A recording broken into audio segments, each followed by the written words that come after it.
నల్లమూతివారిపాలెం జాతీయ రహదారిపై సోమవారం రాత్రి విశాలాంధ్ర బ్యూరో రిపోర్టర్ కాగిత ప్రశాంత్ రోడ్డు ప్రమాదంలో మృతి చెందారు. కర్లపాలెం పోలీసులు ప్రత్యేక సాక్షుల కథనం ప్రకారం కర్లపాలెం ఉమారెడ్డి నగర్ కు చెందిన రిపోర్టర్ కాగిత ప్రశాంత్ బాపట్ల వైపు నుంచి ద్విచక్ర వాహనంపై తమ స్వగృహం ఉమ్మారెడ్డి నగర్ కు వస్తుండగా నల్లమూతివారిపాలెం రీచ్ హాస్పిటల్ సమీపంలో వెనక వైపు నుంచి వస్తున్న కంటైనర్ లారీ ఢీకొనింది.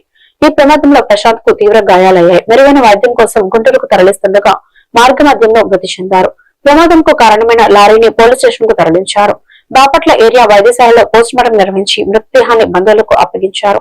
బాపట్ల జిల్లా ప్రెస్ క్లబ్ సభ్యులు నల్ల బ్యాడ్జీలు ధరించి ప్రగాఢ సానుభూతిని తెలిపి 10,000 మట్టి ఖర్చుల నిమిత్తం అందజేశారు.